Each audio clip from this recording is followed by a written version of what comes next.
State of the Nation.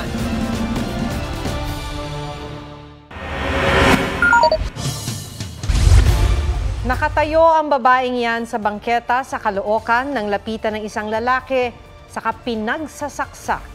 Kahit natumba na, binalikan pa siya ng suspect para saksakin ulit. Naaresto sa Cavite ang suspect na live-in partner ng biktima. Nagawa raw niya ang krimen dahil sa matinding selos. Sasampahan siya ng reklamong murder. Galit ang ina ng biktima sa sinapit ng anak.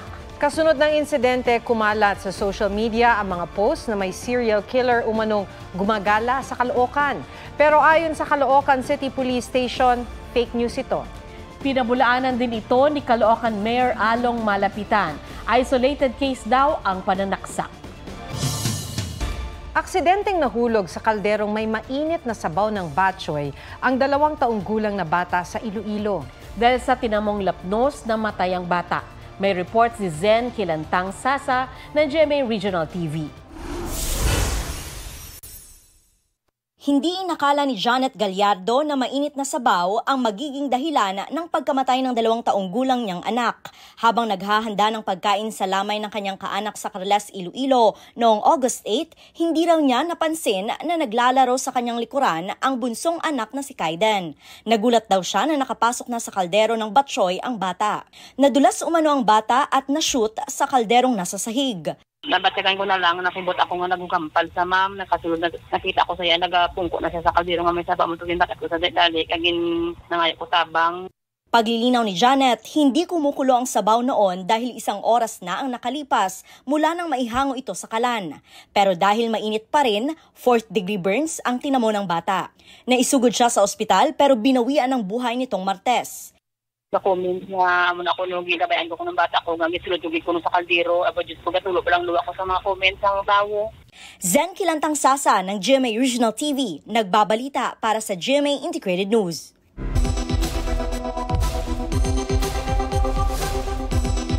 Para po maiwasan ang disgrasya sa kusina, lalo sa mga bata, narito ang ilang tips.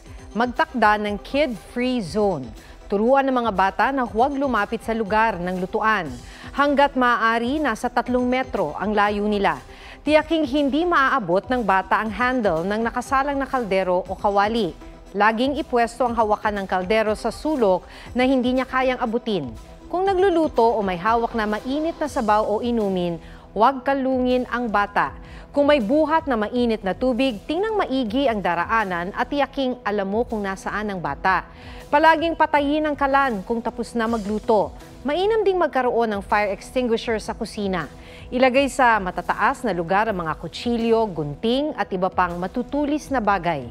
Pati na mga panlinis gaya ng dishwashing soap. Idinadawit ni dating Customs Intelligence Officer Jimmy Guban ang ilang miyembro ng pamilya Duterte sa 6.8 billion pesos na shabu shipment na naharang noong 2018. Jimmy, pag binanggit mo ang pangalan na to, pag binanggit mo to, mamamatay ka. Your Honors, alam niyo po ba kung sino yung mga tao na ayaw niyang ipabanggit? Na halos doon pa lang gusto na ako sipain, bugbugin. Si Pulong, si Mans, si Michael Yang, at ang sabi niya pa, mga kaibigan niya ni Bini, Antiporda, Paul Gutierrez. Sabi ni Guban sa pagdinig ng Kamara, sina Congressman Paulo Duterte, Attorney Mans Carpio na asawa ni Vice President Sara Duterte at dating Presidential Advisor ni dating Pangulong Duterte na si Michael Yang ang mga umunoy tunay na may-ari ng shipment. Base sa nakalap nilang intelligence report, nakatanggap daw siya ng panggigipit at pagbabanta kaya iba raw ang itinuro niya ng imbestigahan ng Kongreso noon ang issue. Nabilanggo raw siya dahil tumanggi raw siyang idawit si dating Senador Antonio Trillanes. Sagot ni Congressman Duterte, walang kredibilidad si Guban at walang basihan ang mga sinabi niya. Di raw sila magkakilala ni Guban. Ayon sa abogado ni Michael Yang, hearsay ang pagbanggit ni Guban kay Yang. Di raw kasama sa anumang shipping document at di rin daw consignee si Yang. Para kay dating DNR Undersecretary Benny Antiporda, kasinungalingan ang sinabi ni Guban. Di raw niya kakilala sina Guban, Yang, Carpio at Duterte. Sinusubukan pa naming makuha ang pahayag ni Carpio.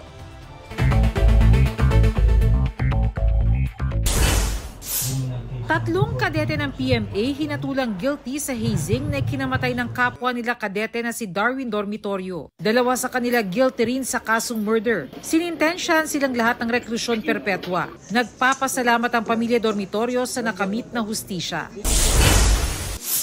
Kampo ni dismissed Mayor Alice Guo, naghain ng counter affidavit at humiling sa DOJ na buksan ulit ang investigasyon sa reklamong qualified human trafficking laban sa kanya. Dating Energy Undersecretary Alexander Lopez, itinalagang tagapagsalita ng National Maritime Council at sasagot sa mga issue sa West Philippine Sea. Itinalaga namang TESDA Director General si Negros Occidental Representative Kiko Benitez. Bernadette Reyes, nagbabalita para sa GMA Integrated News.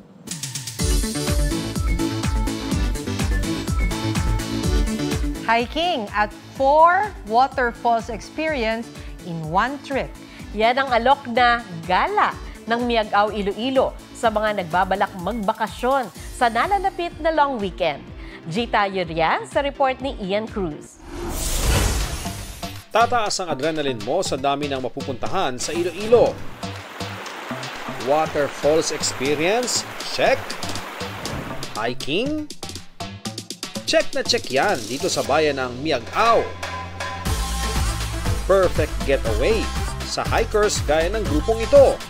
Not your typical hiking buddies dahil ang goal nila, hiking for a cause.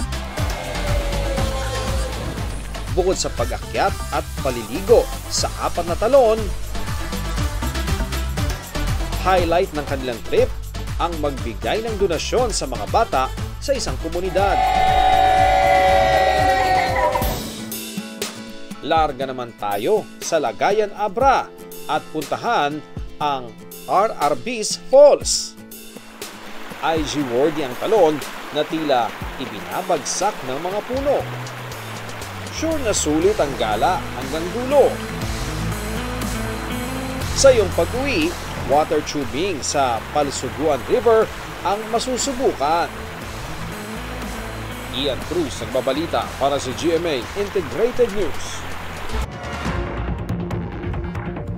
Niyanig ng magnitude 6.1 na lindol ang Taiwan. Kitang-kita kung paano nagkaroon ng maliliit na alon sa isang lawa sa Hualien County.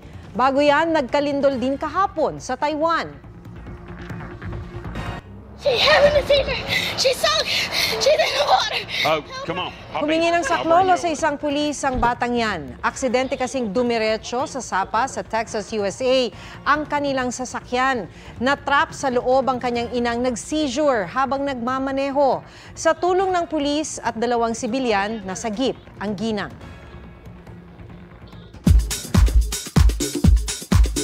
Tinawag siyang pagtatag kasi pinatatag talaga kami. Ang ups and downs ng Pinoy Pop Kings na SB19.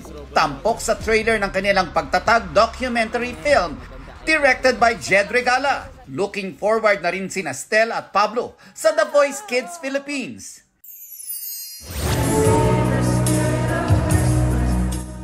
Jose Marichan, ipinaliwanag kung bakit siya maluha-luha nang kantahin ang Christmas in Our Hearts sa isang event. When I began to sing, the whole audience sang along. So I was deeply touched and moved. Spanish singer-songwriter na si Rosalia featured sa new single ni Blackpink Lisa, na New Woman.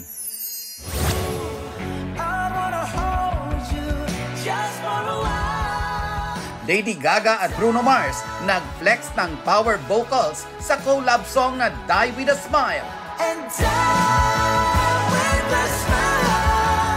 Nelson Canlas nagbabalita para sa GMA Integrated News.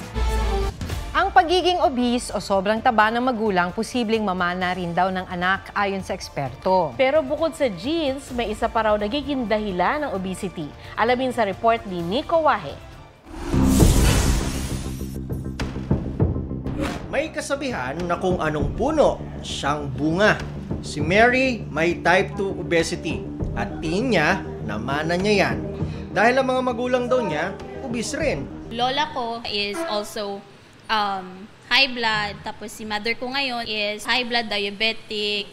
Lahat na yata ng sakit na sa kanya. Ayon sa Philippine Association for the Study of Overweight and Obesity, bilang sa pagkain nakukuha ang pagiging obese. Hereditary o naipapasa ito sa mga anak. Studies are now saying that 40 to 70% of the chance of a child of developing obesity actually is genetic.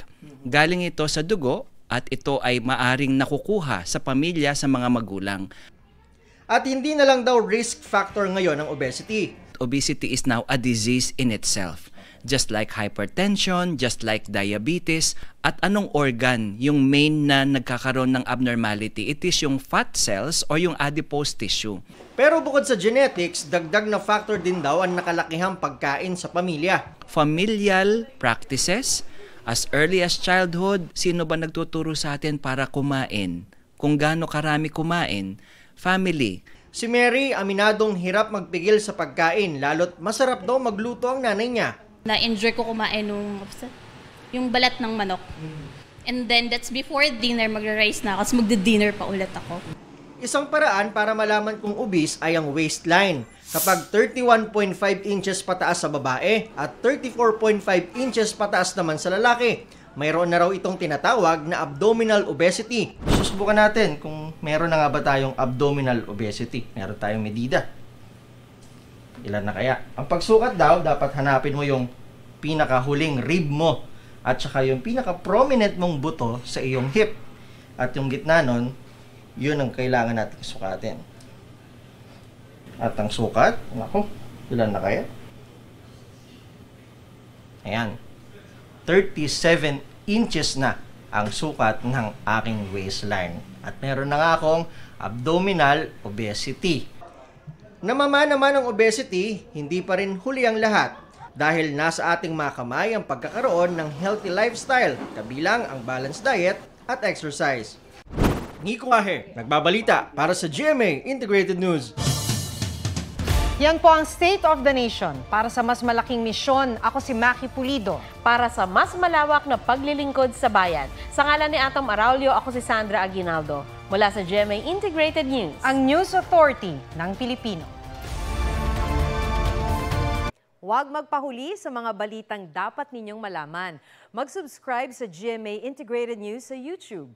Sa mga kapuso abroad, subaybayan nyo kami sa GMA Pinoy TV at sa www.gmanews.tv.